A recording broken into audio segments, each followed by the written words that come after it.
বাংলার চলচ্চিত্র নায়িকা প্রিয়দর্শিনী মৌসুমী ওমর সানিকে ছেড়ে কেন দীর্ঘদিন আমেরিকায় পড়ে আছেন, এই বিষয়ে অনেকের মনে ভুল ধারণা জমে আছে। একজনকে ছেড়ে আরেকজন আমেরিকায় কেন, এই বিষয়ে আজ মৌসুমী নিজেই বলবেন, তাও আবার টেলিফোনের মাধ্যমে ওমর সানিকে সামনে বসিয়ে। চলুন আমরা শুনে আসি, দেখি মৌসুমী আপু কি বলে। আমি সানিমের সামনে বসে আছি, আপনি কিছু বলতে চাইলে বলতে পারেন, সবাই শুনছে। আজকে তোমার জন্মদিন।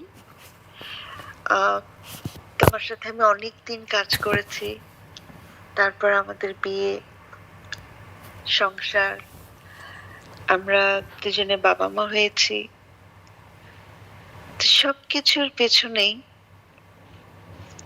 সবচেয়ে সুন্দর বিষয়টা হলো যে যখন তোমার এই দিনটি আসে, যে জন্মদিন, তখন আমার মনে হয় যে এই সব কিছুই বোধহয় অর্থহীন হতো যদি তোমার সাথে আমার দেখা না হতো, যদি তোমার এই সুন্দর আহ, জন্ম জন্মদিনে যদি মার কোল আলো করে তুমি না আসতে, হয়তো আমাদের পরিবারটা আলোকিত হতো না, তোমার ছায়া পেত না।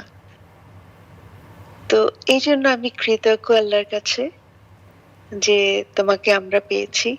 তুমি তোমার মায়ের কোল আলো করেছো, আর আমাকে সবসময়ের জন্য আগলে রেখেছো।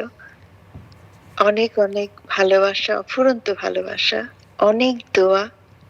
তুমি এভাবেই আমাদের মাঝে আলোকিত করে সব সময়ের জন্য আমাদের পাশে থাকো, ছায়া হয়ে।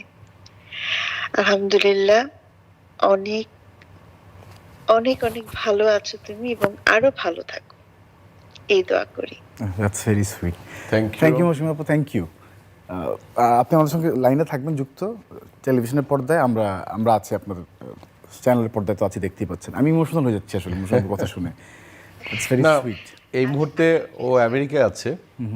আমার শাশুড়ি অসুস্থ, আর মোস্ট অবলি আমার মেয়ের পড়াশোনা, তারপরে ও হচ্ছে আমেরিকান পাসপোর্ট ওর।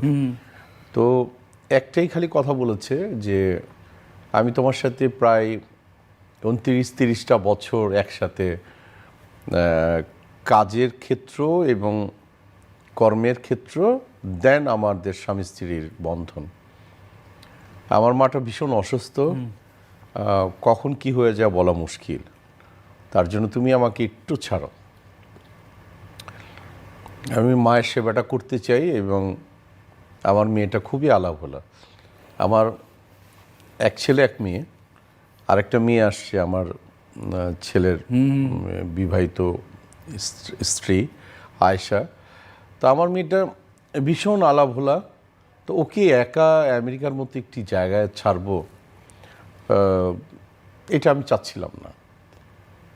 আর ও তো অনেক আমেরিকান সিটিজেন হওয়ার পরও মনে হয় যে রাস্তা থেকে এ পার থেকে ও পারে যাবে, এটা আমার কাছে বিশ্বাস মনে হয় না।